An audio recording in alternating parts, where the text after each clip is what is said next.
Hey there, welcome to Board Game Barrister, our local game shop in Milwaukee, Wisconsin. It is Tuesday once again, and you know what that means. Every Tuesday we get to play a game, and we just played Spirits of the Forest from Thundergriff Games, designed by Michael Schact. It's an awesome little peaceful game about collecting spirits out of the forest, the fruits, the dewdrops, the moss spirits. Never gets it all aggressive, nothing like that, except when it does. So we had a great time with it. We're going to talk about everything we liked about the game and what makes it so cool. Before we do that, we're going to talk about how to play. I'm here with my fellow barristers, Glenn, Elizabeth, and Gordon, and let's get into it.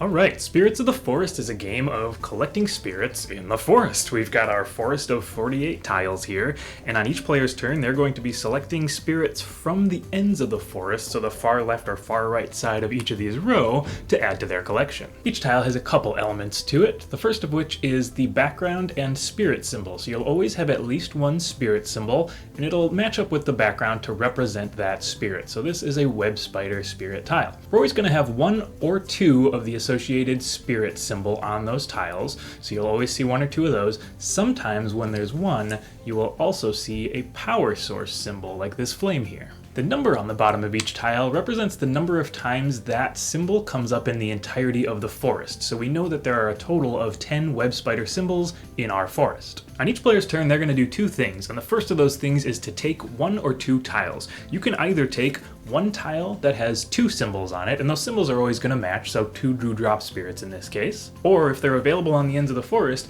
you can take two single spirit symbol tiles as long as they're the same spirit, so two branch spirits in this case. This is normally how you're going to come by those power sources. So let's say I took my two branch spirits here. I'm going to add them into my scoring area. The number of symbols I've gained is always public knowledge, so those stay face up. And we'll move on from here to the second part of my turn, which is placing one gemstone if I would like to.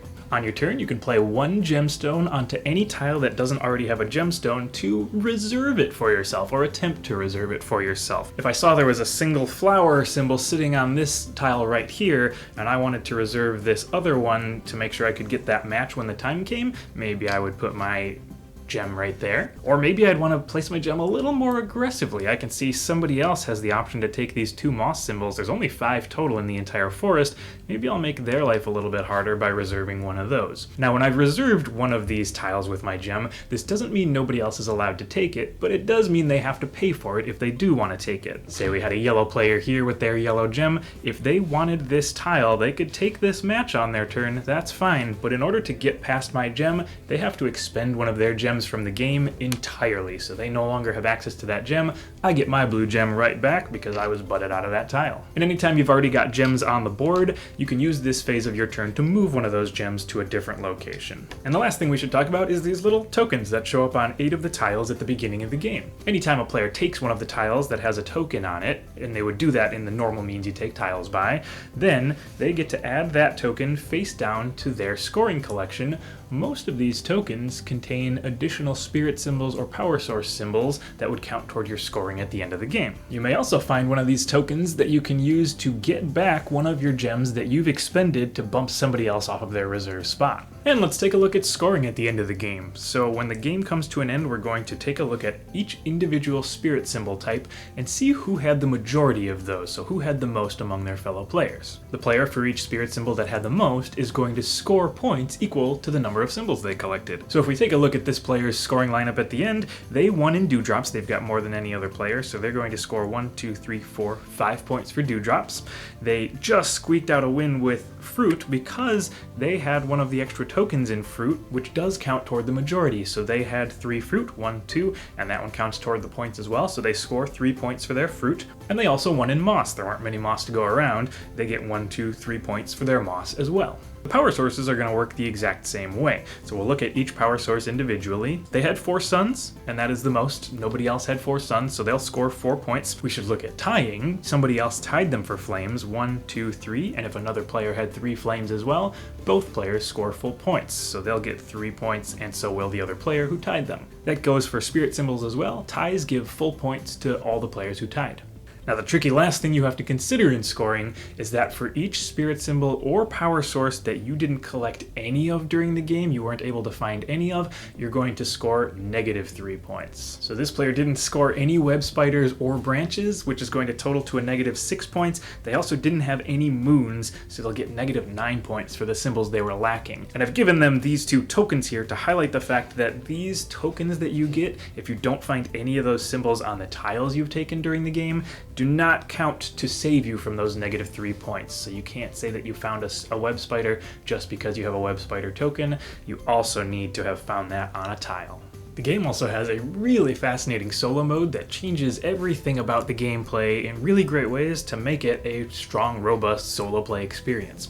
When we do this, we're going to set up the exact same forest, but all the tiles in the center, meaning they're not on the ends, are going to be face down, so we don't know what's coming. We're playing against an invisible opponent who's collecting tiles against us, but we get to decide what they take. Here's how this looks. If this was my mid-game setup, I've got all these tiles out on the ends that I've got available to me, and during the collect tiles part of my turn, I'm going to pick exactly 1 tile. Doesn't matter if it has 1 or 2 symbols, I only pick 1 tile in this solo mode, and I am going to add that to my scoring area. So I'll take the dewdrops, there's 2 symbols on that, right? When I do this, the opposing player gets to take the opposite tile and add it to their scoring area, so they're going to score this branch, and then we'll flip the 2 tiles on the end to see what's come up in the meantime, and move on from there. Now there's no gemstones in this mode, and you'll notice there's no tokens out on the tiles in this one, but we do have 3 tokens on this little solo play board here.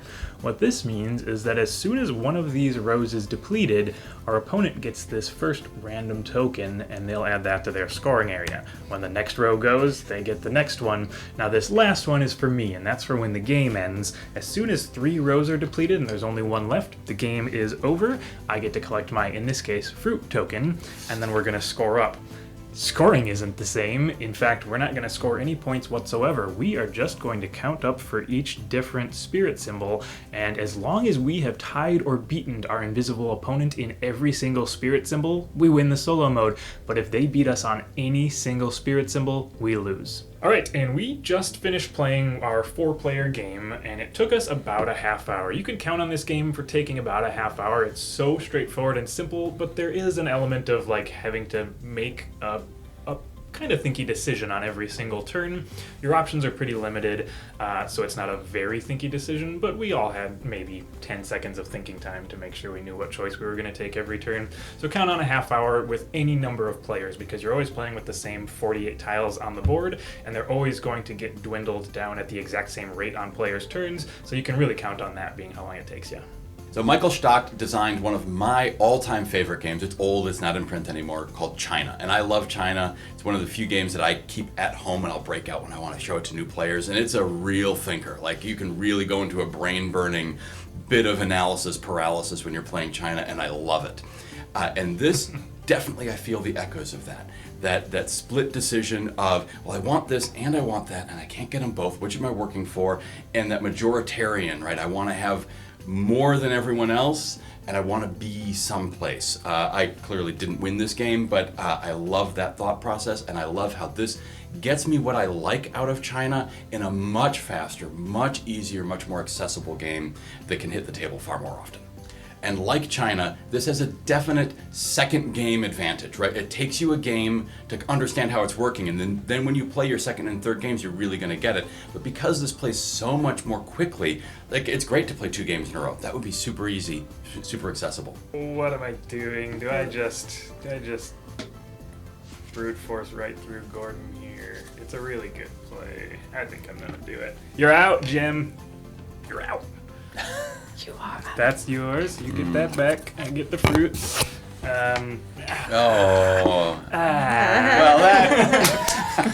that we have healed our poor nefarious gemstone. The forest is healing again. Well, I would also like to thank you, Andy, for making my play super simple. Oh, well, that is a good play. So the gemstones make the game really interesting, because at first, we were thinking, cool, I get to reserve something for myself. I'm kind of thinking ahead a little bit.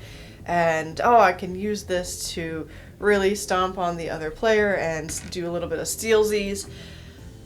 But it wasn't until later that I realized, oh wait, if I get aggressive with my gems, not only do I just not have it anymore, which, you know, seems like a good play at the time. You're like, I really need this. I'm going to go ahead and make the power play. Wait a minute. The end game is here and only 1 or 2 players have gems left. This is a problem now. Yeah. So it was really, really interesting to see how the gems impacted our plays as the game evolved.